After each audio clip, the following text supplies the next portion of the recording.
Good morning. Good morning, everybody, and a warm welcome to all of you for this first part of the launch of IDMC's 2022 Global Report on Internal Displacement. It's really great to see so many of you in person here today. It's a real treat for us to have been able to resume physical events here in Geneva. So really thankful to all of you who could make it. For those of you who don't know me, my name is Alexandra Bilak. I'm the director of IDMC, and I'm joined by my team here today who's scattered all over the room, and we're delighted to welcome you to the first part of the launch. Just a few words on the background for today's event. As you all know, as you've probably all experienced with us, 2021 was a year of multiple challenges, but it was also a year of opportunity and in many ways a year of political awakening. While we look in almost disbelief really now at the record-breaking numbers of internally displaced people across the world, we're also encouraged to see some new policy initiatives and some political processes on the horizon, which we hope will drive new thinking but also bold action on this issue. As you know, the report of the high-level panel on internal displacement, which was published last September, has contributed to raising awareness and to sustaining the momentum. The report makes clear recommendations for joined-up action across humanitarian, peace-building and development agendas. And the positive thing is that it's unequivocal about the importance of better listening to and including the people most affected in designing the responses and the policies that are likely to shape their future. And this, of course, includes children and young people, who currently make up half of the world's IDP population. Their numbers, but also their very specific protection, educational or livelihood needs are the main reason why we chose to focus this year's report on them. I'm particularly glad to see many of our trusted partners in the room today. It's very much your work and our collaboration that has made this report possible. As you know, we'd hoped to come together already at the end of last year to dedicate our annual conference on this theme, which we unfortunately had to cancel due to COVID. So I'm very happy that we've been able to repurpose the launch of this year's grid to include this technical session and to bring all of you here today to exchange on how to improve policies and responses that can contribute to better lives for displaced children and young people across the world. So I'm looking forward to hearing more about the many remarkable efforts and the insights from our partners in the two panels that we have planned for today. So just a few words on those panels. The first panel will be moderated by Ms. Verena Knaus, who's just there. Hi, Verena. Verena is Global Lead for Migration and Displacement at UNICEF and is joining us to lead what will surely be a very stimulating discussion. Thank you very much, Verena, and the whole team at UNICEF for your important contribution to this report. The session will focus on the impacts of internal displacement on children and young people, and we're particularly keen to look beyond the immediate impacts to also make connections to all the possible future implications that unresolved and protracted displacement crises today will have tomorrow. The second panel will be moderated by Ms. Bina Desai, who's just there, who's IDMC's head of programs. Many of you know her already. The second panel will unpack the challenges that we encounter in generating the evidence that is needed to prevent displacement and to support children who are displaced. We'll also focus on possible good practices and ways forward to fill still existing data gaps and to make sure that the data we collect can meaningfully inform local action on the ground. But before we start with our two panels, I'd like to welcome and thank our two key speakers today who will be providing this morning's keynote speech as well as the end of the morning's closing remarks. So first, Her Excellency, Ms. Leslie Norton, Ambassador and Permanent Representative of Canada to the UN in Geneva, and Björn Gilseter, who's just over there, who's head of UNHCR and the World Bank's Joint Data Center on Forced Displacement, who will be providing the closing remarks. Welcome to both of you, and a huge thanks for joining us in person today. Leslie, pleased to hand over to you to help set the scene and share reflections on how Canada is implementing solutions to this issue. Thank you very much. Thanks very much, Alexandra. And good morning, distinguished colleagues. Like Alexandra said, it really is nice to see people in person. It still feels a bit like a novelty. So it really is a pleasure to be with you this morning, and my thanks to Alexandra and IDMC for inviting Canada to give this keynote address. It's a particular honor to participate on behalf of Canada in today's launch. And for me personally, I might add, as I've been working on and closely following these issues, I had written down many years now, but then I realized it's actually a couple decades. So but like many of you, I want to see progress. As you'll see in the 2022 Global Report, the numbers are staggering, with 59.1 million people worldwide living in internal displacement across 59 countries and territories at the end of 2021. Even more sobering is that more than half of these IDPs were children and young people. And these figures don't yet account for persons displaced because of the Russian invasion of Ukraine. They reflect more than a doubling in the past decade. Each and every one of these numbers is an individual with a personal story, something that often gets lost when the numbers are so staggering. Against this backdrop, Canada welcomes the Secretary-General's action agenda on internal displacement and the heightened focus that the recent appointment of the Special Advisor on Solutions to Internal Displacement, Robert Piper, a really great selection, will bring to mobilizing collective action, providing leadership in the UN system, and advancing solutions along the triple nexus for those displaced within their own countries.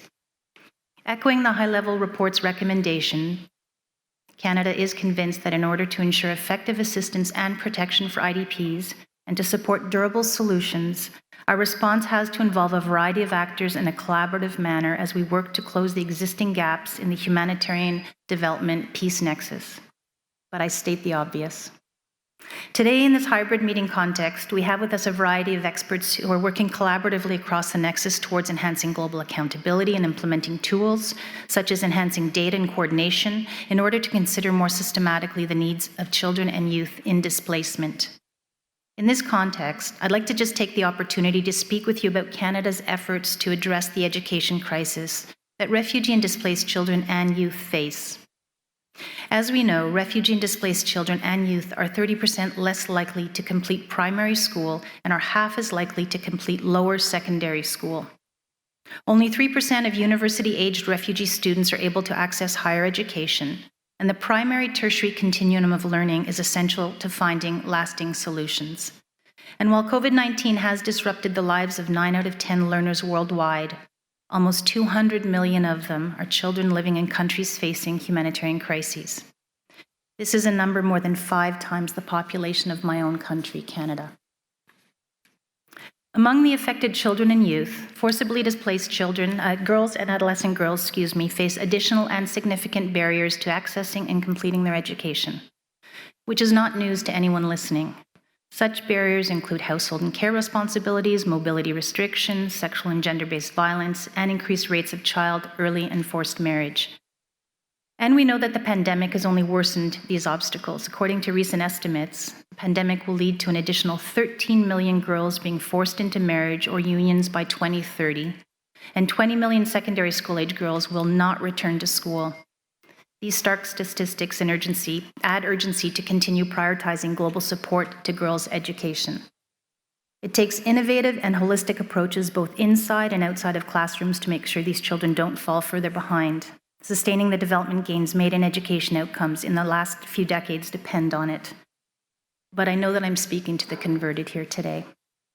As we know, children and youth who lack access to schools and quality education lose a critical opportunity to contribute meaningfully to their societies.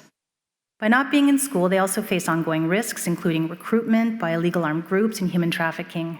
Access to safe, equitable, and inclusive quality education that is empowering is fundamental to providing displaced children and youth with access to the multi-thematic support they need.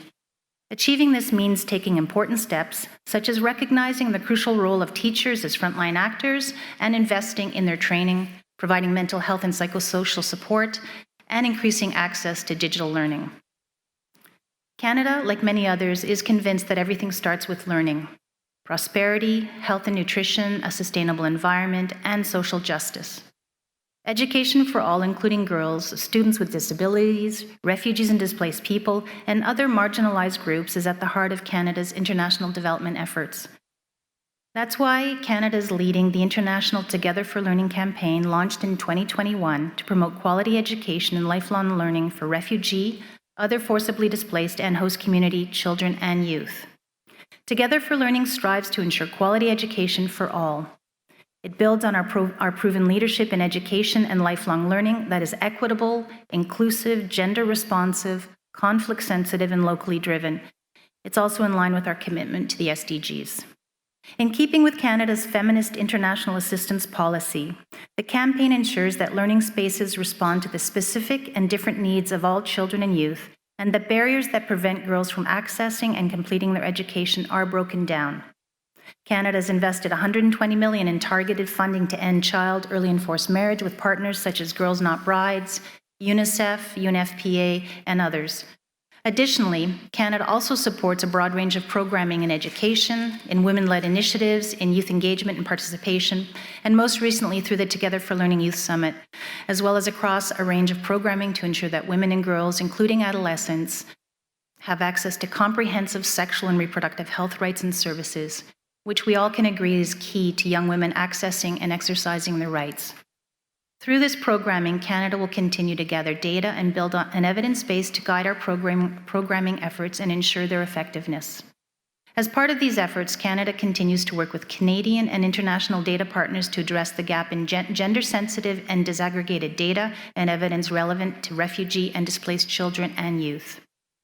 Another priority for the campaign is to ensure decisions are made by and with people with lived experiences.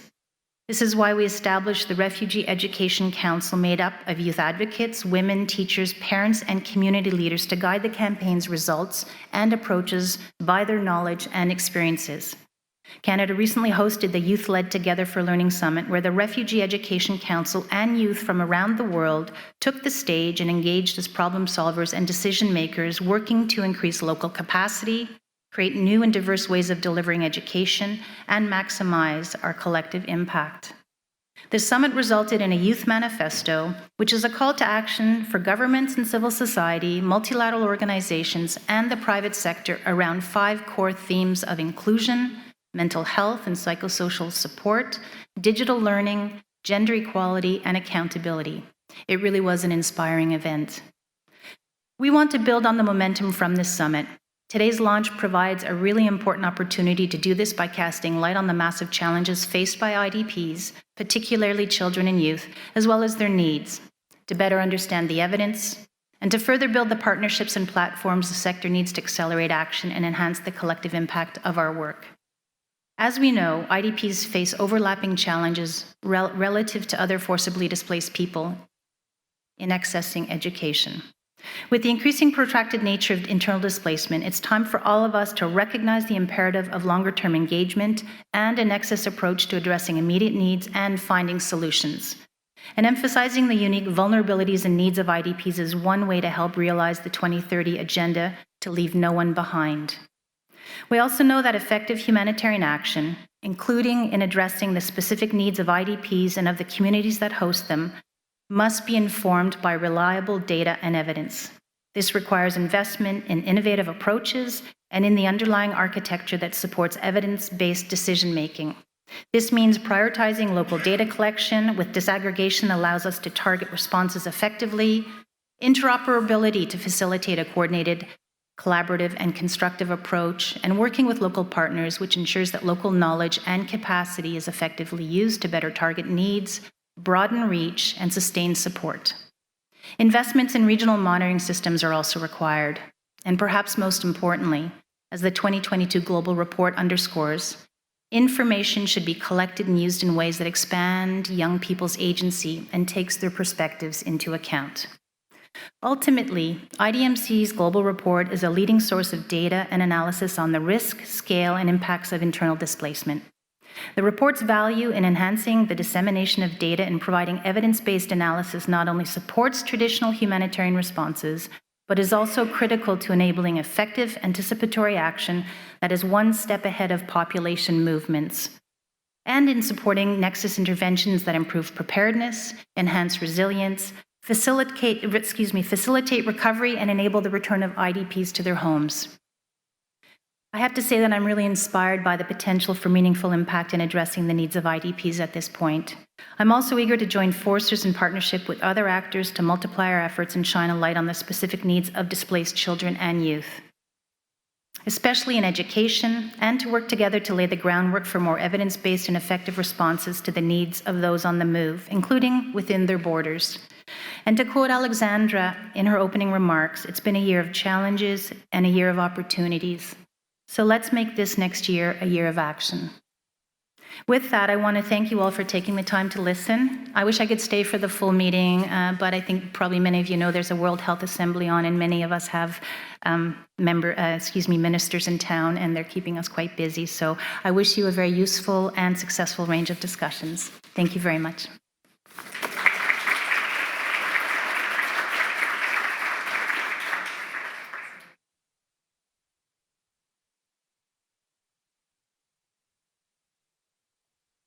Sorry, Verena, I was told that you would that you would move straight onto the panel. So over to you for the first panel. Can you hear me? Yes. So please, my co-panelists, why don't you join me up here? And a very, very warm good morning. While our three panelists will join me, just take any seat you like. All of you, I hope you are welcome, you're comfortable, you are dry. I got a little wet on the way here, but it's drying up, so apologies for, it's just rain. Have a seat. It is such a pleasure to be here, and I apologize in advance. I'm a little jet-lagged. I just came back from New York yesterday, so anything that doesn't go right, I will blame it on the jet lag, but we will be safe because we have three distinguished panelists who are the real experts here to walk us through the next hour and 15 minutes. And thank you all. It's very easy to come after you, Alexandra, and after our Canadian colleagues who have just laid out not just what is the issue at scale, but also what we need to do. And I'm very happy to be here joined by Christelle Casaba from IDMC, who will help us to dive a little deeper into what actually is behind the report and what sort of laid behind it in terms of the data and what it tells us. I'm also very happy to be joined by Alexis Reynaud, who has contributed to the report also with additional research that you will tell us a little bit more about in terms of its findings and its meanings also. And then also there is Enzo Tabecruz from Plan International, who is also here with us to help us actually do what we were just told, to look beyond the numbers, and even to look beyond the labels like children, young people. Anyone who has children at home knows very, very closely that not one child is the same.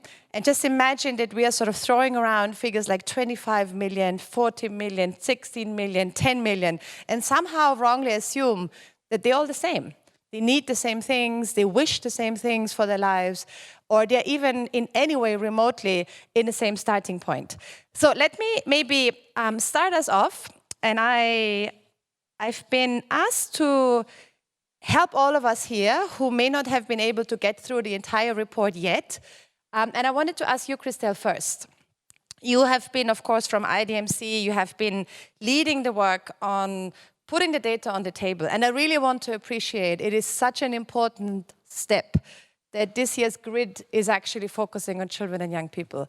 I think collectively with IDMC, as UNICEF, and with other partners who are here with us, we've been sort of pulling our hair out in the last few years thinking, how can it be that children and young people make up such a large share of the internally displaced population in the world, but somehow they get glanced over as sort of vulnerable groups, and the most vulnerable, and children. They usually come after the comma, right? But I think now we want to put them before the comma. And it is really, really, really important that we have this report now in front of us. But a report, of course, only leads us to action if we fully understand its dimensions. So, Christelle, I wanted to ask you, when we're saying impacts of internal displacement on children and young people, what do we mean? I mean, what types of impacts have you described, have you found in the research? And what is it that you want us to really get from the report in terms of its understanding on how different impacts are felt by children and young people and by the communities around them? Thank you, Verena. A very large question, and I could spend hours talking about it, as some of you probably know already, but I will try to be short and maybe summarize the answer in this way. In the second part of our global report this year, we categorize the types of impact that children and youth experience in internal displacement in 3 ways. Of course, it's a bit of an artificial categorization, but if you might remember that these impacts, first and foremost, are felt by the children, obviously, and the young people who are displaced themselves. They are felt immediately as soon as displacement occurs. And of course, this can go on because displacement can be protracted, but it can also go on after displacement is supposedly ended. And when I talk about impacts on children and youth in internal displacement, I refer to a variety of impacts, actually, that very often overlap. I'm thinking of impacts on their mental health, for instance, or their physical health as well, their access to food and water, but also their livelihood and the income sources of their families, and this can have major impacts on children's lives. Their housing conditions, obviously, their education, and their security. And I could give just one short example of how these different impacts overlap and interlink and actually reinforce each other to create real circles of vulnerability. For instance, we conducted a case study last year in Ethiopia, and we were assessing the impacts of displacement on people displaced by drought. And when looking at the children in that community, we found that one of the main reasons why the children weren't going to school, beyond very often cited reasons such as lack of money or lack of schools, was that the displacement camp where their families had found refuge was actually far away from the city, because obviously displaced people will settle where they can, where no one else has, where there is room for them to set up camp. And so they were really quite far from the existing educational infrastructure.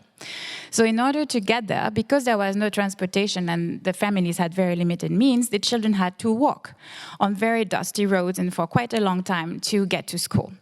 And one of the reasons cited by the children for not going to school and by their parents was that the children were too ashamed to get to class, covered in dust. And they were also too hungry because their families lacked money and access to food to really focus in class and actually learn something. So you see, impacts on housing conditions, impacts on families' incomes can then have repercussions on education, health, and so on and so forth. So that's the first dimension. I will be shorter on the other 2. The other, maybe more obvious one, is that these impacts on children will have repercussions on their future. You can think of the relatively obvious impact of lack of education or lower educational achievement overall on their future access to decent work and decent income. You can also think that these impacts, when multiplied by the scale of the phenomenon we're looking at, and again, this year we beat, sadly, another record in terms of numbers of internally displaced children and youth. At such a scale, impacts will go beyond the displaced children and the displaced families. They can have repercussions on entire communities. The displaced communities, of course, but also communities of origin that may be left behind, or their host communities in some cases. So this is really what we unpack in the second part of the grid this year. It's these 3 layers of impacts on health, livelihoods, education, security, and housing conditions. Thank you so much, Christelle. And I think it's really helpful to think of it, because when we look at solutions, and I would like to bring us all back in the course of the discussion, also invite you to challenge us here, because obviously data points and insights and impact assessments, we don't do that for the sake of. We do it in to actually help us think through solutions, actions, and we heard earlier that let's seize those opportunities that are ahead of us, in spite of the challenge. We can sort of freeze and get paralyzed in front of the challenge, or we can actually, take the data that we have and the assessments and the insights and formulate solutions and actions. But when we're thinking of solutions, how do we equally think of solutions that address those immediate impacts at the individual level? at the child level, at the level of an individual person? How do we identify solutions that address sort of community level impacts, as you described? And that obviously very often applies to both IDP communities and host communities. Because I could imagine that, as that example that you were describing in Ethiopia, there may also be vulnerable Ethiopian families who equally have such a long track to make it to the nearest school, and children have that sense of shame that they do when they feel they are so much worse off than other peers, that actually becomes an equally big barrier for them. And then how do we take this at societal level? How do we take it sort of at country level, that we don't just, wipe off a generation and say, well, it's just, no education, no health outcomes, stunted for life. And we know all how that affects the next generation, right? So I want us to maybe turn to you, Alexis, if that's okay with you. So you are with Reach, with Impact Reach. We know that you do a lot of excellent additional research and insights, and you've also contributed to this particular grid report. And you've done a lot of multi-sector needs assessments to look specifically at protection risks or education outcomes or barriers for IDP children and young people. So what do you feel you have found that is maybe not in the report that you want us all here to know about, be aware of? Or are there any insights that surprised you? Because we do know that education outcomes for IDP children are so much worse. We do know that the protection risks are often so much worse. But are there any surprises that your multi-sector needs assessment actually unveiled? Thank you for the question, Verena. Yeah, indeed. At Impact Reach, we do multi-sectoral needs assessment across, this year across 90 countries, 90 different crises.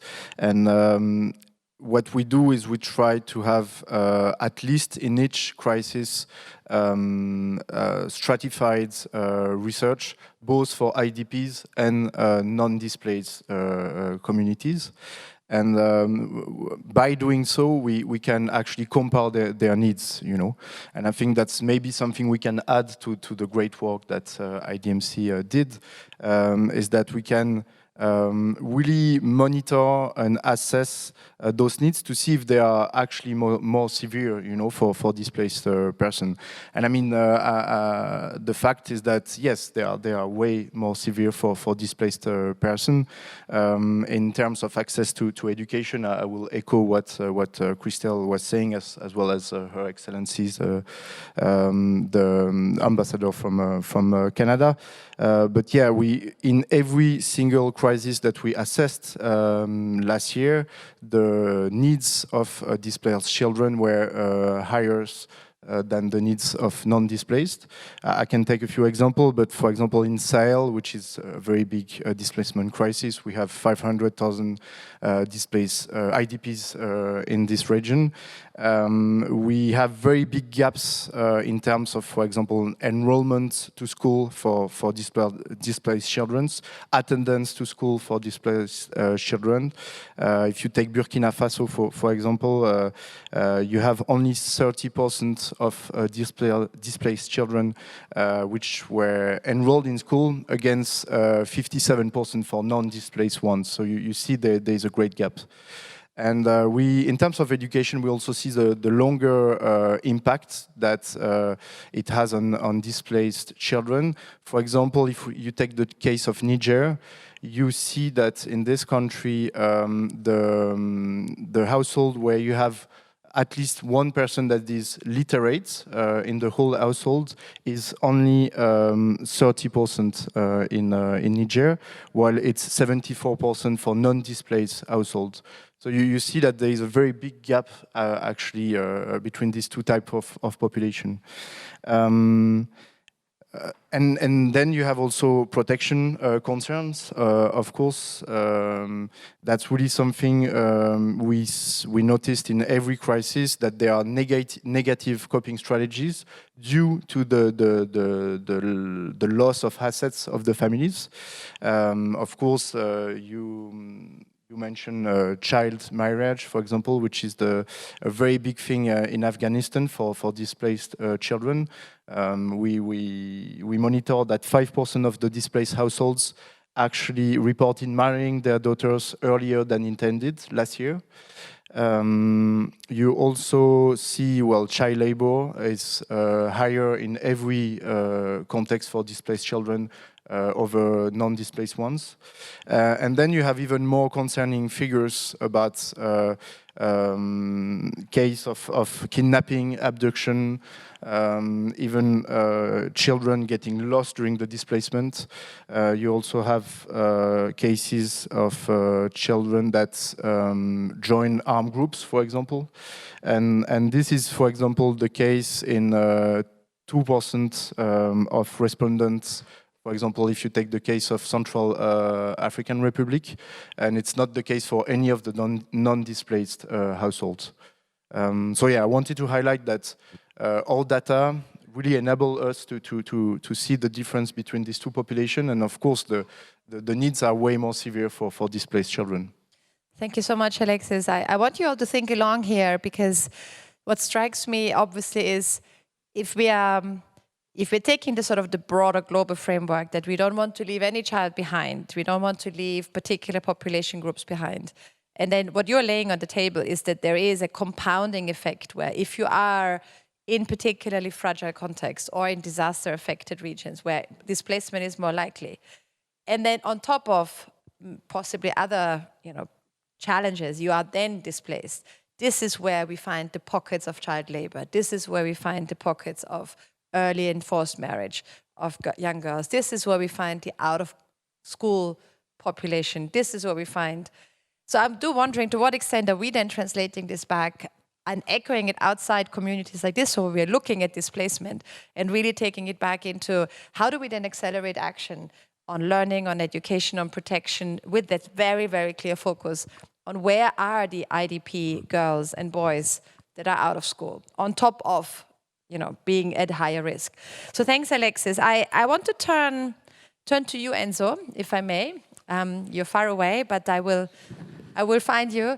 I wanted to ask you, we said earlier that it's not just about disaggregating data. It's not just about looking at the individual, like Christelle said, at the individual and community and societal level in terms of impacts. And it's not just looking at specific sectors, right? Like you said, Alexis, you looked at education, you looked at protection and other. There are still many more differences between different groups. We already spoke about the difference in boys and girls, gender, but then there is differences in terms of maybe ability or disability. There may be differences that have to do with sexual orientation or other barriers that make life either more challenging or complex. And so what would you want us to do in terms of going even beyond disaggregation to understand all these intersectionalities that make us, really go deep enough that we actually know what to do and not just continue generalizing girls, boys, IDPs, host communities? Well, thank you very much for the question. It's actually quite a complex one. I would try to... I know you can do it. Yes, I will try to. But yeah, so I would like just to take a step back, because it's really important that we talk about, also individual societies, that we are also coming back to the concept of inequality, right? That when we talk about sectors, how do we respond to that? We are always talking about, how inequalities in society are affecting the child or young people access to services, access to their own rights, and how this is reflected also on how do we work, on how do we, capture that data and analyze that. So when we talk about, when we are generalizing, talking about, big groups like, women, children, young people, once that narrative, it's not actually trying to look beyond, this group, you are actually promoting in a lot of aspects inequality and reproducing inequality that already exists in those societies.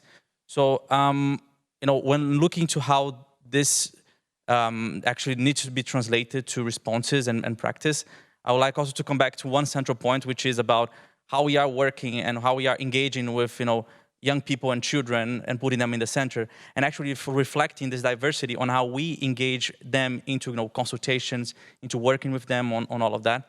So I think one of the first things is actually something that was addressed here already, and that's something we've been really working through, is that how we incorporate into our own analysis of those populations, those different inequalities. How can we put that those inequalities in the center of our analysis? So one of the things is to look into, as we call the ecosystem. Also, how communities, how is that specific child and all its diversity being influencing their access to children, young people, to decision-making services at the community level, at the more of the society, and then you go up to government, and you can go even beyond the regional and kind of global policy systems, and then after that. You need also to make sure that you have proper resources whenever you identify what is needed to respond to that and to consult with young people, that you have the proper resources to actually implement those responses. And this is, of course, into the more of, let's say, localized action and response action, or just like simple consultation. But then we need to look into the systems, right? How we are systematically doing that into our own organizations, how also governments within their own ministries are doing that and are promoting this kind of analysis and responses to different inequality. And that's where I would like to talk about policy as well, because policies are, we seldom think policies about some boring thing that is out there, is written, but is actually quite important when it comes about accountability, right? About having a basis where you can come back to and where it can guide the work of specific organizations like we as Plan, for example. It's something that enable us really, when we had a policy specifically looking into what we call age, gender, and diversity, that we would take that and really implement that, and serve as a basis to implement that into our own programs, into our own consultations. So that's one thing. But of course, policies by themselves, they don't do much, right? It's also about leadership. And that's something I would really emphasize the importance of that, because seldom we have great policies, but when it comes to the practice, it's actually not implemented, because we not all have the same understanding or the same willingness to actually implement them in different aspects, because it's almost impossible for you to really closely monitor every single program and every single thing. So I think leadership is one of the kind of key things to ensure that those policies are actually translated into practice, because we seldom downplay the role of individuals in all of this process. So it's really important when we are putting people in leadership positions, or we are basically doing that, we actually ensure that they are champions and they have a track history of really putting that forward. Because once you have the willingness to open spaces, you seldom manage to do that. And then finally, just to finalize that all, I think that also having space and advocacy, I think, is also one key thing that we usually don't think about much. But having the ability of actually have the space to voice, and really the space to influence key decision makers, you are actually able to hold them accountable for what they have said or what is written in policy. So I think to close this cycle, really, it's really important that we have this space for really advocating for the implementation of those policies. So you're throwing the ball back at us, and I'm extending this to all of us here. Whether we ourselves as organizations have that commitment in place, exercised through policies, through leadership, through accountability mechanisms, that we disaggregate by age, that we consider those diversities, that we consider those intersectionalities, right? So that from the data point to the consultation, to the program design and evaluation, and all the way to global advocacy, we take those differences into account. Now, I wanted to open up the floor. Does anyone, maybe from our participants here, and I know that many of you are experts in your own rights, maybe you have either a reflection on the findings of the reports, on the multidimensional impacts that are being presented here in terms of individual, community, intergenerational, societal, or any questions that you would like to ask, something that either interested you in particular or surprised you as you were looking through the report or listened to our panelists. Please do raise your hand or stand up so I can see you. I don't know, you can even flip on your microphone, then I should see that light as well, and then we can invite you. So please don't be shy. This is also your opportunity to ask a question or to share a reflection. And while I'm not seeing any hand yet, let me maybe come back to you once more. Enzo, and just want to ask you one last question. You said that we need to engage young people meaningfully at every step. Can you share an example of how this can be done with IDP, children and young people? Just to sort of, in a way, make it sound less complicated, because often as UNICEF we're hearing, well, we would really like to engage young people, but then that's the flip. We don't want to be tokenistic, so we'd rather not do it at all. Now that's, of course, not good enough, because between being tokenistic and not doing, there's a huge spectrum of effort and opportunity. And obviously it is, we all need to create our own comfort level. But are there maybe some tips and tricks and examples from your own experience or from Plan International that you would like to share with us to increase the level of comfort of actually meaningfully engaging children and young people in our work? Yeah, sure. I mean, we are also on this learning journey, because it's also something that it requires, a lot of time, a lot of, translating policies into practice, actually. But I think one point must be made as well between, the difference between also consulting and actively engaging with, young people in all diversity. I think the consultation part, it's really important as kind of the minimum that you can, engage young people. And we have, of course, there are different degrees on how you can consult and how meaningful that is. But I think it's one first step. And for that, for example, we have been. I would know the next piece of that we'll be talking about is also how we have engaged on global processes, how we have also consulted with young people on this global process, like the high-level panel on internal displacement. But I will leave that to the next one. But I would like to use another example that we have done a joint research with LSE students to try to find out within our programs, like what are the kind of specific barriers that girls and also children in general face while engaging on the different decision-making spaces they have in their lives, at the community, at the more of a national, local level. And for that, we actually, from the beginning, we put into the TOR on how we would look into that diversity and, looking into the different aspects of that child would be really important. So, for example, we find out in Colombia that, indigenous girls were seldom a group which was really excluded apart from the other girls. Also, Venezuelan migrants as well, who are also becoming internally displaced within, Colombia itself. And we also talk to practitioners, right? Why, how do you feel about, this information?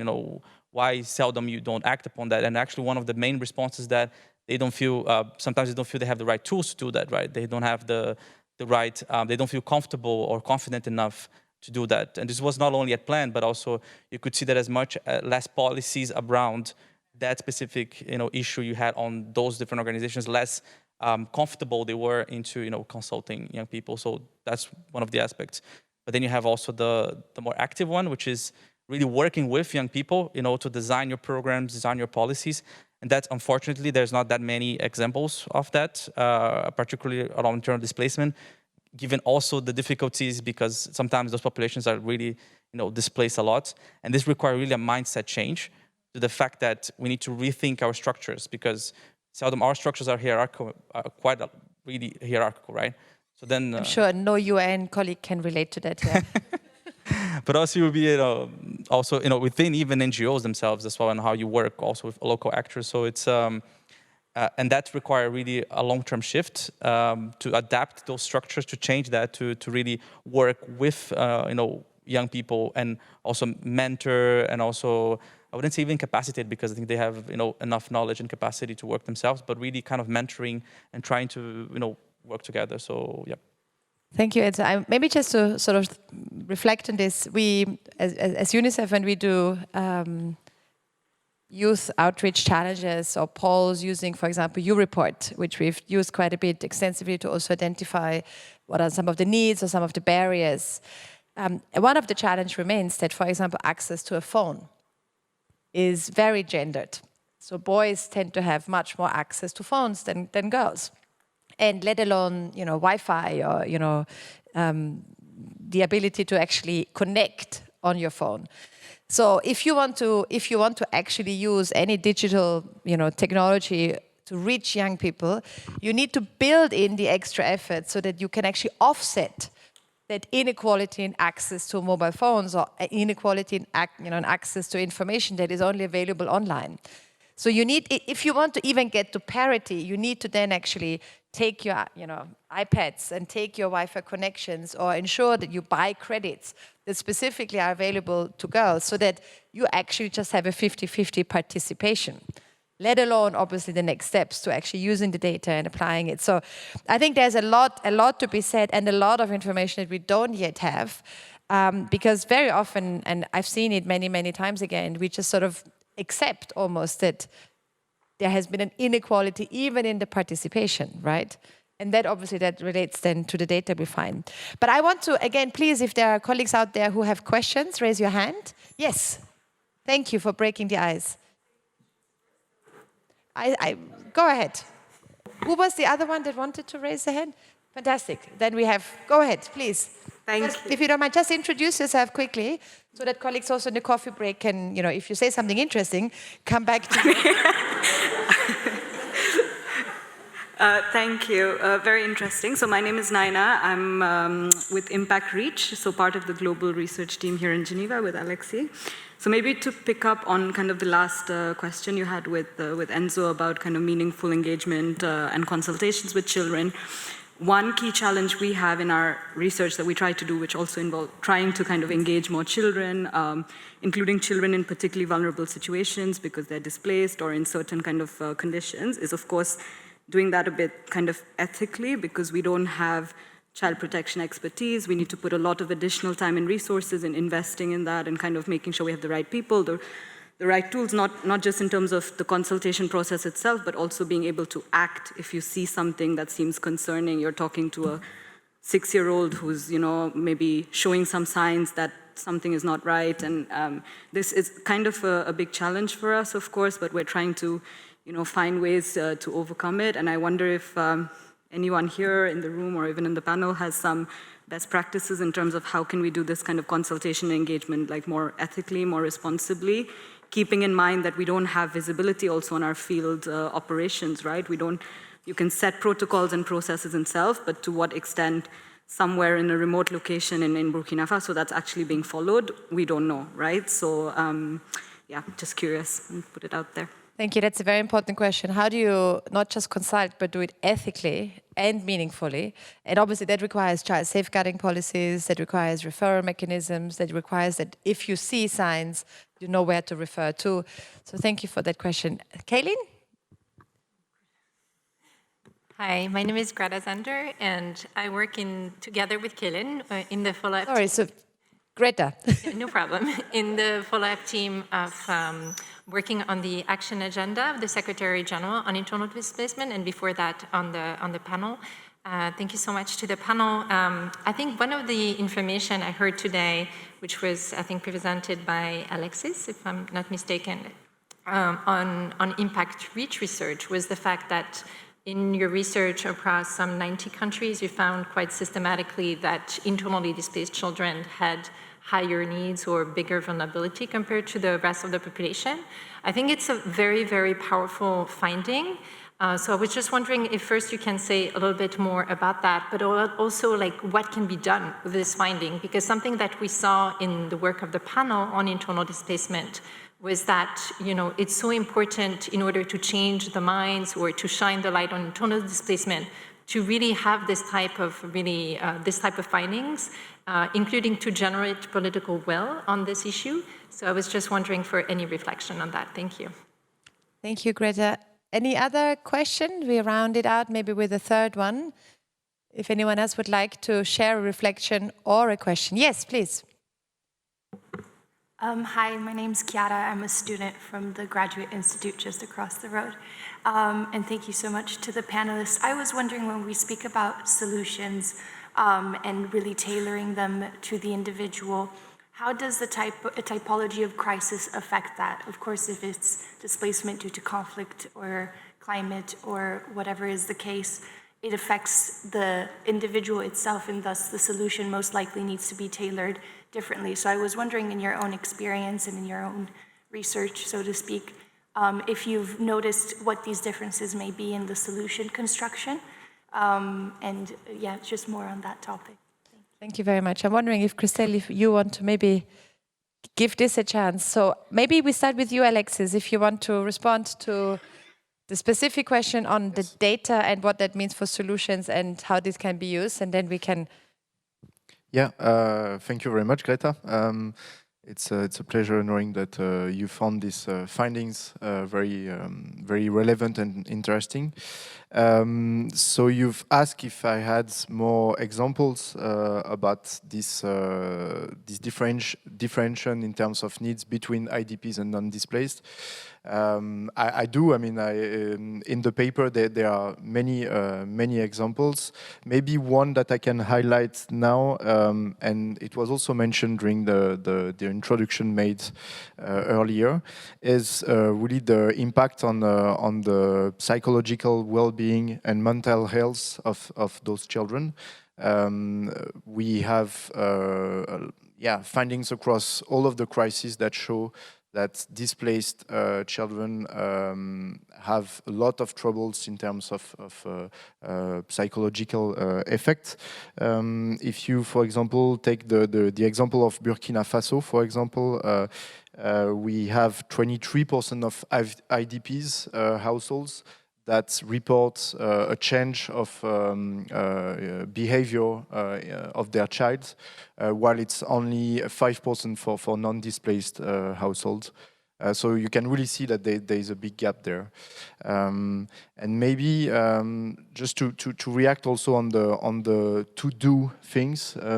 Impact Reach, we are more about research and collecting data, so that's not really our mandate, but still, what we try to do every time is that our findings are used by humanitarian needs overview and more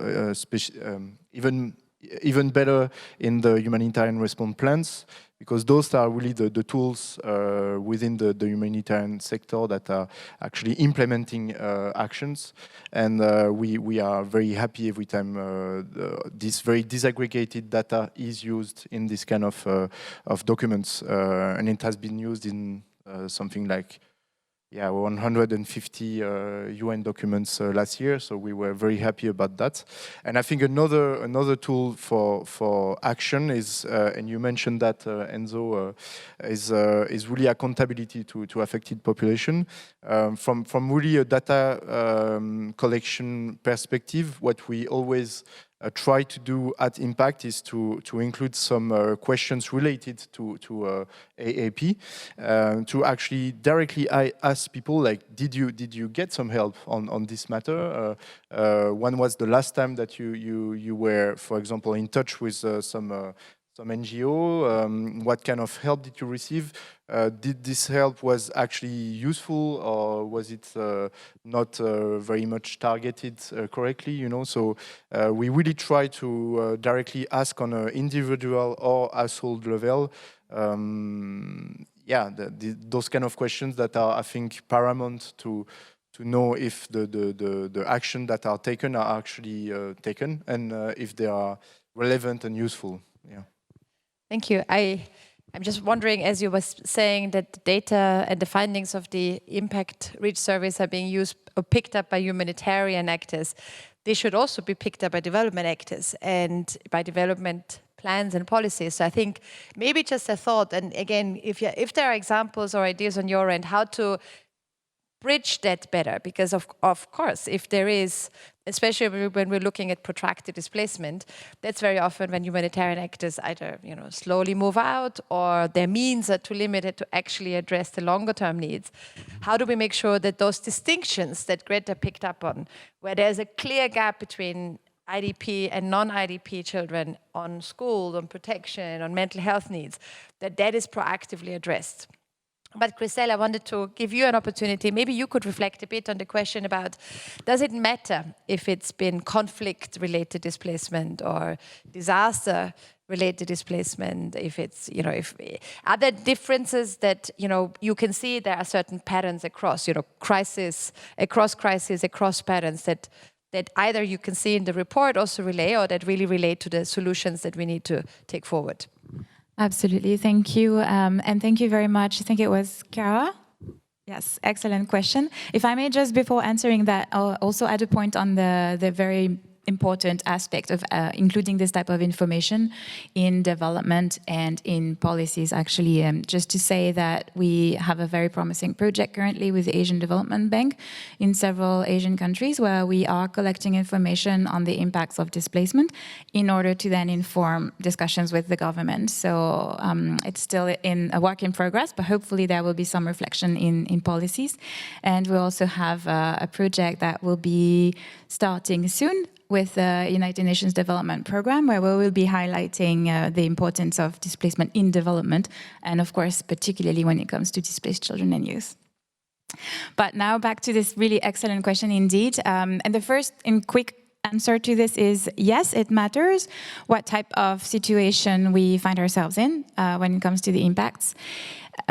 So I'll be stating the obvious here, but we are measuring more severe impacts in situations of protracted displacement in very poor countries where little support is available and children are facing dire conditions. That's quite obvious. But we are also measuring consequences in situations that are maybe a little bit more surprising, such as displacement that will last maybe a couple of days only, in even preventative evacuation situations where you could think that it's not that bad. And obviously, yes, if you take both situations and compare them, there are more severe needs in situations of, for instance, conflict-related protracted displacement. But I think what matters here, and that's the point we're trying to make in the grid this year, is that it's a question we asked ourselves a few years ago, actually. Does it matter that we measure the impacts of displacement, or are we just measuring the impacts of conflict or violence or disaster or climate change? And honestly, I didn't have the answer when we started researching this, and I thought maybe we are, maybe there's no specific impacts of displacement. But after conducting a couple of years of research on the topic, we found that there really are specific impacts of displacement that come in addition to the impacts of the disaster or the conflict and so on. And this is what we're really trying to highlight today and this year with the grid, is that displacement itself comes with particularities that very often are overlooked. We could see humanitarian response plans even, although there are also great examples of them, including specific support for IDPs that are looking at conflict-affected populations, and that's fair enough. Very often there's limited data anyways, but we are also seeing these specific impacts that are linked with being uprooted, for one, that are also linked with disconnections from communities, from social networks, from support systems. And we're talking about the disconnection of the displaced family and of the displaced child. And these disconnection has repercussions on mental health, on access to work, on access to food, all sorts of things. Finding yourself in an unknown environment can have consequences even for security. I remember a case from Beledweyne in Somalia last year where we were looking at relatively short-term displacement linked with floods. And I think, Alexis, you mentioned that the case of children getting lost in displacement. And when you think security for internally displaced children, maybe you're thinking conflict-affected children being recruited into armed groups or so on and so forth. But there are also cases where a child is in an unknown environment, in a displacement camp with no lighting, and where they can just simply, if I may say, get lost and not be found again. So, and this is not necessarily an impact of the disaster. It's really linked with displacement. So I hope I answered that question. I think you wanted to add to this, Alex? Yes, just I think it's a very good question, and just to echo what Christelle said, I think in terms of research design and how we collect data, the type of crisis you are facing is also important. If it's a climate affected crisis, for example, I guess the questionnaire also that you plan to ask to people will be maybe different. Conflict affected areas, you will maybe focus more on psychological issues that children have, for example. And yeah, what I want to say by that is that it's very interesting to do multi-sectoral needs assessment across all crises as we do at Impact, but it's also very important to understand that every crisis is specific, and we also try to adapt our research design to each crisis. We also try to stratify it even more deeply if we have to. For example, in Iraq, you have to make a difference between IDPs living in camps and IDPs living outside of camps, because those two sub-population have different needs, obviously. And that's really something we try to do for each crisis. And yeah, the differentiation between conflict-affected crisis and climate-affected crisis is, of course, very important in that case. Thank you very much. I don't know if I don't want to put anyone on the spot, but I have a few colleagues that I see in the room who may want to speak to the development piece. Not saying anything, Henny, just in case you want to ask a question. Please. Okay, so good morning, everyone. My name is Safia Ahmed Nuhu. I am Nigeria's ambassador to Romania. Actually, I'm here by virtue of the fact that I'm also a researcher on internal displacement, particularly in Africa. I'm very keenly interested in this year's theme of the grid, focusing on youth and displacement. And as Enzo was talking about something that's very important and critical about the disconnect between policy and implementation, it's a very key component of what I find to be a kind of a missing gap in terms of implementation and approach towards the real solution to displacement in various parts of the world. And as the theme focuses on youth and children, one also essential component is how to transmit something like knowledge and awareness of rights, of options, of solutions, not only within, let's say, the policy makers or the researchers. I tend to find a lot being focused on research on internal displacement, but not a lot being done in terms of transmitting the knowledge, the learning, and the information from this research to the real actors on the ground. And the real actors on the ground entails not only the policy makers who, to my understanding, do not have a very good and clear understanding of the purview of displacement separate from other first migration classifications, but also to the youth, for example, which are the theme and focus for this grid, but also to other actors such as NGOs, CSOs, and the community itself, you know. So that's one key component that I feel that in view of discourse like this, we need to really pay a lot of attention to. Thank you. Thank you very much, and thank you for being here. I recently, you know, I wanted to throw that out there, but maybe Enzo, you would like to react to this. We often speak about localization, right? You know, the localization agenda, and that, you know, more money goes through local organizations and there needs to be capacity building. But can there be localization without the meaningful engagement of young people? Or is the investment in the capacities of young people, girls, boys, and all, you know, with all diversities, to meaningfully engage and, you know, receive the information, to make decisions and to be part of decision-making processes? Can there be a localization agenda that doesn't build in proactively that piece on meaningful engagement, including all the policies that are needed to do it? Child safeguarding, the right training of those who are engaged, and so on and so forth. And I was struck in the report, I think there's one very important example, and I can't recall the country now, where maybe you remember it, Christelle, where an IDP community was asked whether they wanted to return or prefer local integration. And the young people actually preferred local integration, whereas the overall survey would say they want to return. And I can very well, having worked with a lot of young IDPs, or, as a child, your sense of time is different. You have been maybe your entire life displaced, or maybe the place you're in is home now. Your sense of, rootedness, connection, home, language is often very different. So if you then generalize and say that community wants to return, but in fact half of the community actually wants to stay, that forces a different policy approach. But first you need to have asked the question, and then you need to take the answer seriously, and then you need to actually be ready to change your policy and take it back to the decision makers, take it back to the actors involved. But Enzo, maybe you would want to add to this a little bit and reflect on the questions. Yeah, I think it's really important what you just said.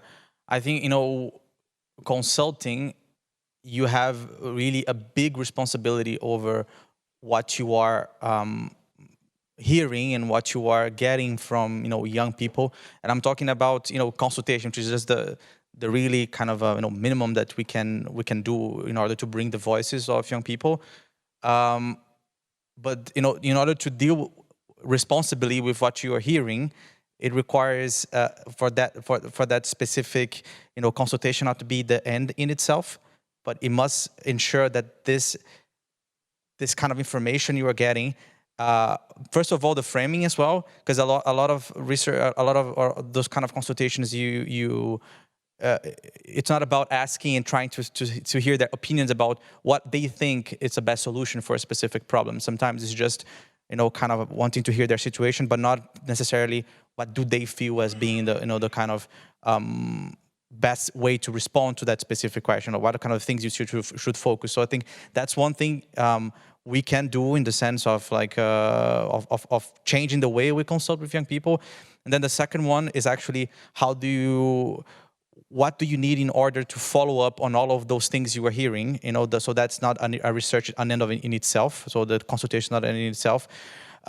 We at Plan, and I'm not saying that this is done, throughout all of the operations, but once we have consultations, we have a really clear protocol on how you should do and who should be involved on looking at that, and that involves, I wouldn't say multidiscipline because it's not discipline, look quite researchy, but it's people who work on different areas, including advocacy at the country office, but also at the regional level, at the global level. So then we all can think about, how can we follow up and what we do with that information, or how can we relay that also to all decision makers. But then how can you also bring it back, follow up to young people that were consulted on what use was there for that information that they provided, how they want to be engaged on a follow-up, what is the kind of opportunities for them also to continue, engaging on that specific process.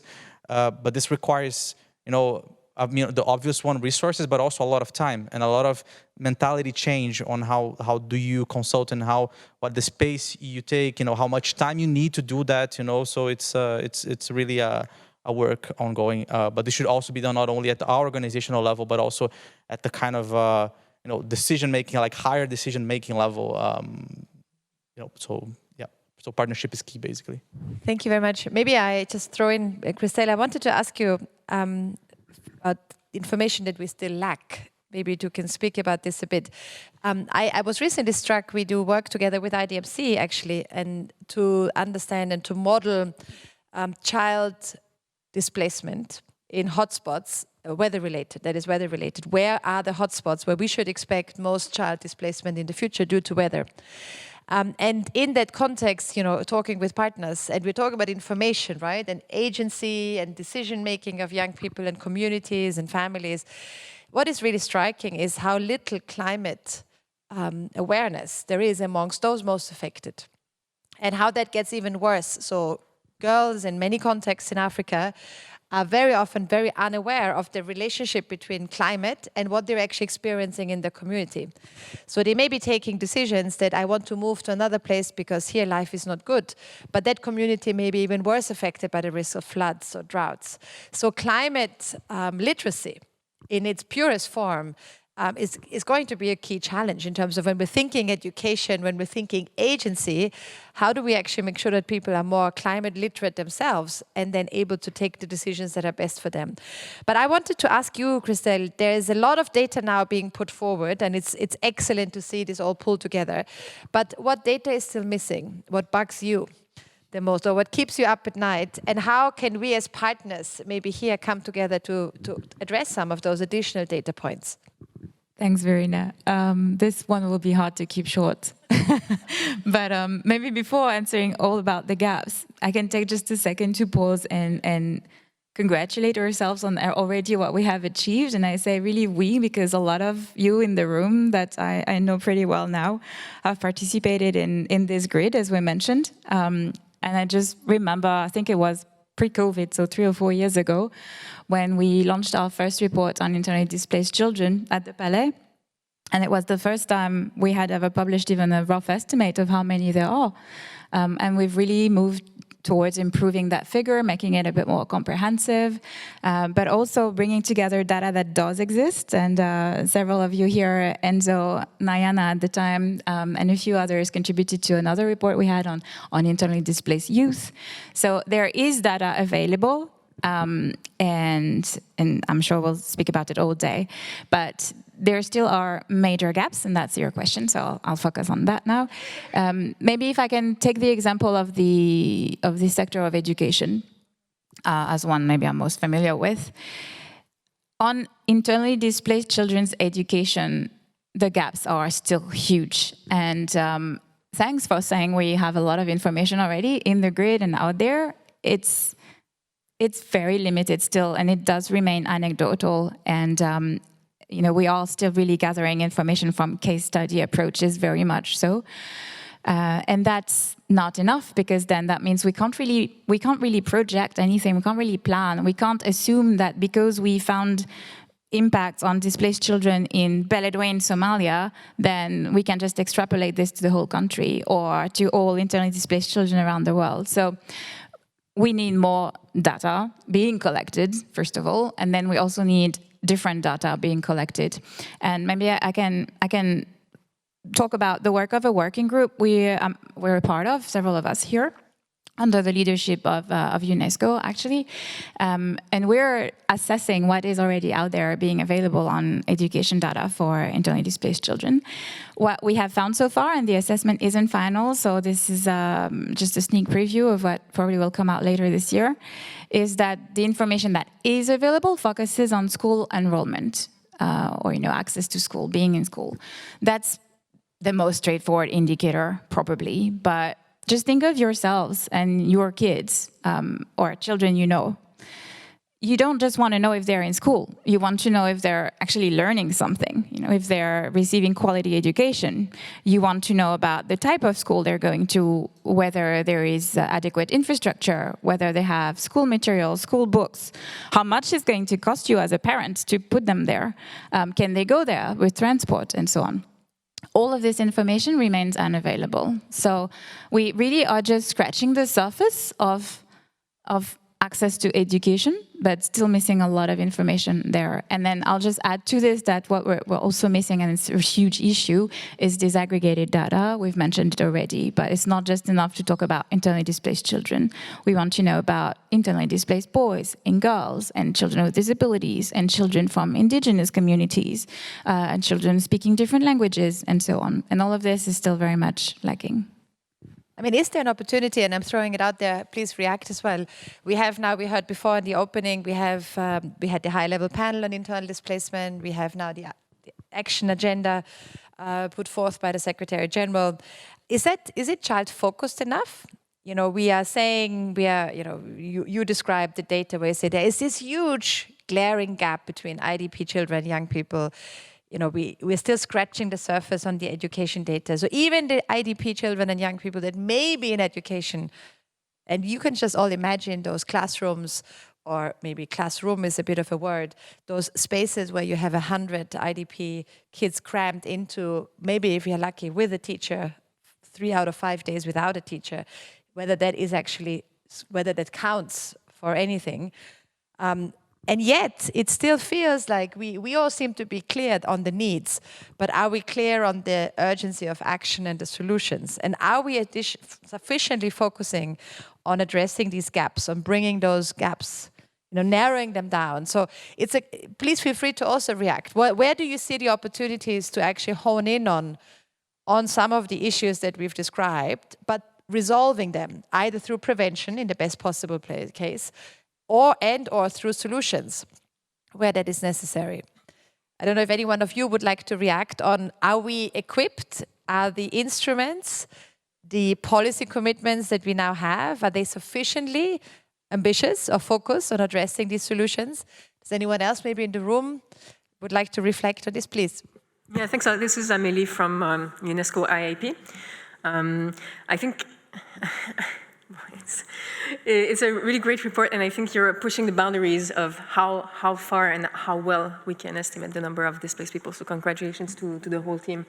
I think one of the challenges that we were kind of talking about, like elephant in the room style, and I think also Leslie mentioned it a bit in her address this morning. I mean, we need to have more data, we want more data, but I mean, we're talking here in Geneva from our different organizations, but the real data that we need would be locally produced, locally owned, locally disseminated, everything that we can dream of as data geeks, right? And so with Haman from the team, we were looking at ODA just a few months ago, and when you look at the breakdown, the ODA, the official development aid that goes to statistical capacity building is less than 1% of total ODA. And then we are yet in every forum that exists about, complaining about lack of data, we need more of everything, and yet nobody actually is putting the money where the mouth is. And so I think that the advocacy work that we are doing in each of our agencies is super important, and we need, as our colleague said, to make sure that not necessarily the policymakers, but the technical people in ministries have access to this information to design programs and actions that really will move the needle. But we also need to make sure that those who have the means can actually stimulate data production and the whole data architecture at the local level. So I guess that was my my reflections on this discussion we were having. Thank you. Thank you very much. And I know a lot of people who would agree with you, most importantly our colleagues who are involved with many of you also in the International Data Alliance on Children on the Move, which is all about pooling what we have in terms of data on children on the move, children affected by mobility, and making sense of it. And yes, there is data, as you said, Christelle, but it's so patchy. So we're still sort of navigating around. Anyone out there who would like to reflect on whether the instruments, including the SG Action Plan or other, global commitments or national commitments, are we there yet in terms of responding to the needs that the report describes? Hi, thanks very much. This is a great panel. My name's Seema Chandra. I'm from the Australian mission here in Geneva, and Australia's really pleased to have helped support putting together this report, which has been a really good read, I think, and gets to a lot of issues that we're dealing with in terms of inclusion. And I think this is where my reflection comes from. It seems to me that there is a lot of these different areas that the report cuts across some of the conversations happening globally, but they're all quite disparate, all of these conversations. So there's sort of all of the stuff that's coming out of the GRF, like meaningful participation, and there's pledges about the youth. There's the grand bargain with localisation, accountability to affected populations, and then of course there's the panel, which is fantastic. But how you bring all of these things together so that it's sort of something stronger and more meaningful as an international conversation, I think is really tricky. And I mean, Australia's in particular interested, for example, in disability inclusion. So we're having some of these same conversations about, well, how do you bring together all of these different avenues that you're trying to pursue to see change? And that's what we all want. So I think that's one just reflection. And I know that this is probably, given the conversation we've just had about data and the fact that there's not a lot of data, but I was wondering if anecdotally from the research that went into the GRID report, like whether you're seeing that there are some groups of children that are particularly I guess, at risk of protection risks and other things, but also accessibility to services. And I'm thinking about children with disabilities, but also unaccompanied minors. And I'm wondering what the data is like on that issue. But anyway, I'm sure there's more groups, and I'm sure you've seen it a lot in your research. I'm just wondering if you could reflect on that a bit. Thanks. Thank you very much. Maybe any other, is there any, Henny, do you want to? Thank you, Verania. No, I think there's been a lot that has been said. That's great, and I just want to say congratulations to IDMC. I agree with everybody. It's a fantastic report, and I think really shed a light on particular groups that are actually quite invisible, actually, and in terms of the need for more desegregation. I think for one of the issues that you're discussing about, it reminded me of some of the feedback we received when we were carrying out regional consultations on the SG action agenda. And I think one of the member states, particularly affected states, mentioned the need for there to be a common understanding and a shared narrative of what is internal displacement and how it can be resolved.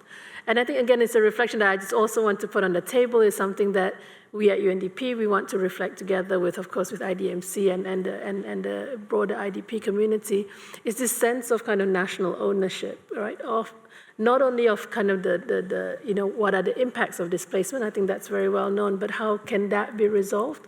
And what are the things that, and what are the solutions, you say, but particularly I think solutions that are nationally owned.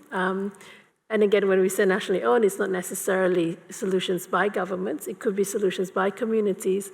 And so I'm really curious to hear from the panel, from your research and your consultations, have you seen good examples of where this has shown up, where governments have taken on board, not only governments, again, where communities or governments, local authorities, or have kind of really taken ownership of the situation and understand how to resolve this? Again, perhaps we are not there yet, but I believe there are some good examples. But I'm curious also to hear from your research in 90 countries, Alexi, as well as Enzo. Have you seen any that would inspire us? Thanks. Thank you very much. So let's do a last sort of lightning round. I think we have a minute each, so you can choose your thoughts carefully. There were two questions. I think the specific question of whether there are groups amongst those that are children and young people and in displacement situations that are particularly vulnerable, and what is it that we know about particular groups, whether these are children or young people with a disability, or I would also say suffering from severe trauma, psychosocial, mental health issues, or obviously the difference between being unaccompanied, moving on their own. So if there's anything you would like to maybe add, something that struck you in your findings or in the report that you would like to highlight, please reflect on this. And then let's take Henny's last question. Do you have an example somewhere where you feel there has been actually a locally owned, government-owned, community-owned solution that you would like to share with us before we break, so we can take that inspiration forward as we roll up our sleeves to go back to action? I don't know, who would like to start? Enzo, do you want to give it a go? And then we go down the road here and we close with you, Alexis. Happy to.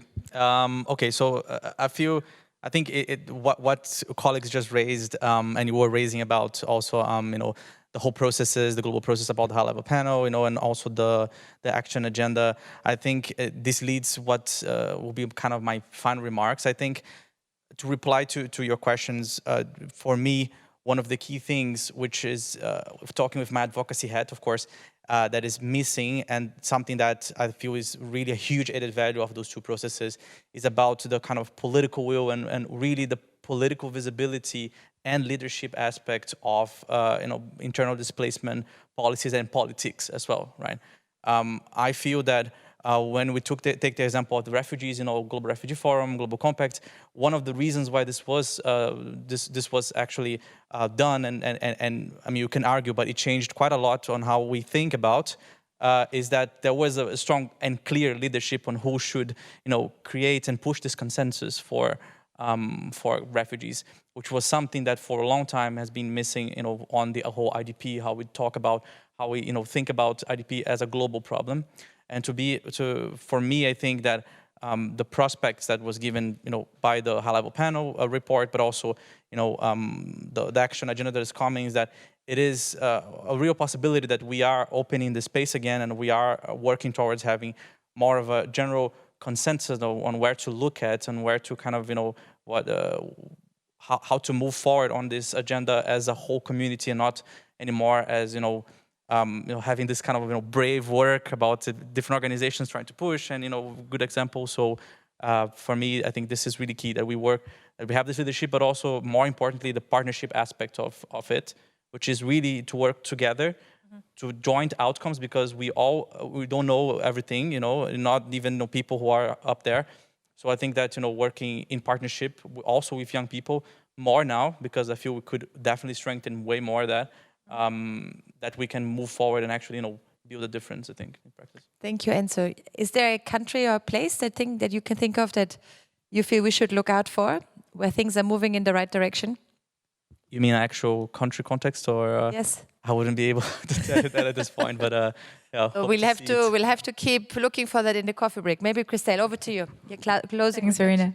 Since I only have 1 minute to answer both questions, maybe just to say that it's actually really hard to find examples of successful solutions or initiatives being implemented at the local level. That's part of the core of our joint project with UNDP, hopefully to find more of those and encourage them.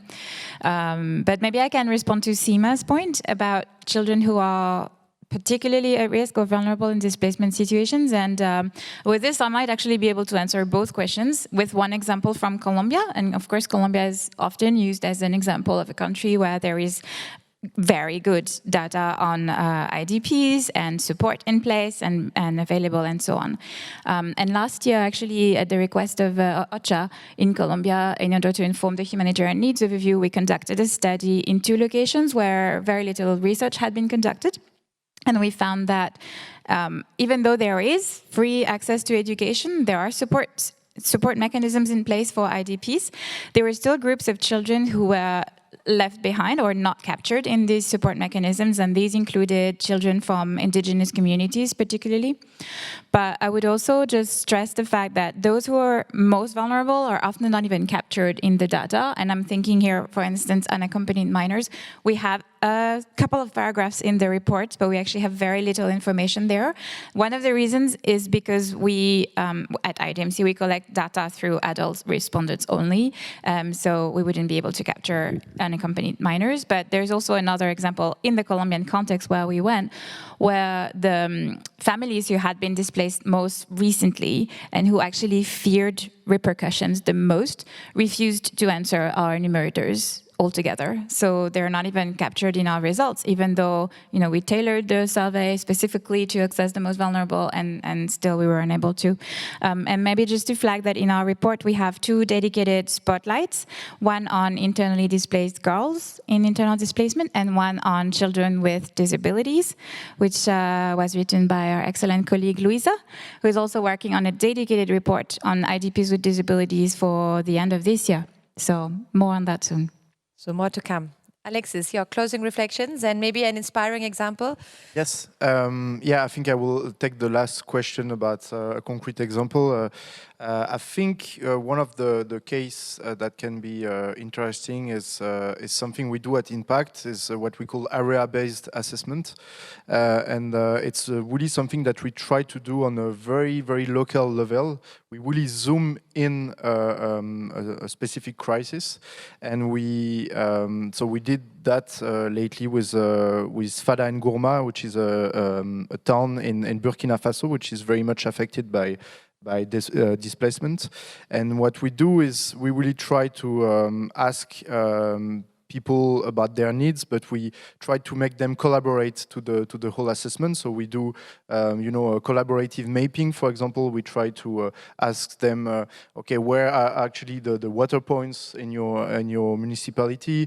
What are the conditions of the sanitation points? For example, we do a very accurate mapping of their needs, and then we also try to integrate them in what we call a local response plan. So we ask them, like, what are your needs? We try to also integrate actors that can directly help them. So we work with our sister organization, Acted, for example, which develop directly project with those affected people. And I think really this very zoomed in response can be one of the means.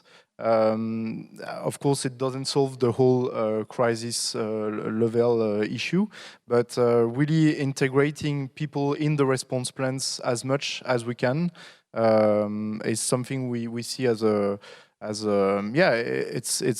something that works, to be honest. And maybe just to finish on one positive point, by doing so, we always ask also hosting population about how do they feel about having all these IDPs in their area of life, basically.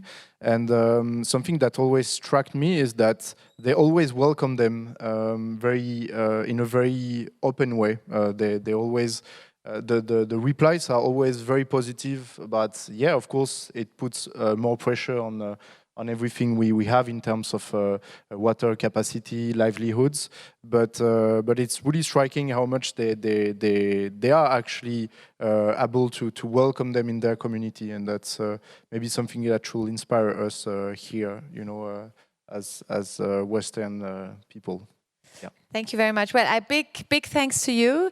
I think just on this last point, having just come back from New York, and I had a chance to meet a couple of mayors there who are very much on the forefront of global conversations on migration, displacement. I think at city level, there are many examples where mayors are actually demonstrating and grabbing leadership, thinking here of Hoima in Uganda, thinking of Freetown in Sierra Leone. So I think when we look for inspiring community-led, city-led, maybe we need to go sometimes beneath the sort of country level. And so many of the solutions are local. It is about local water systems, local education systems, integration. And so I think as we sort of think through where to anchor sort of the solution piece, I think the sort of city level will need to be a very important one. And obviously with young people and with children. For young people, for children. Thank you so much. Thank you all for being here. And I did a lousy job on the timekeeping. So my apologies for this. I think there's coffee outside, if I'm not mistaken. So a big round of applause for our panelists, and thank you.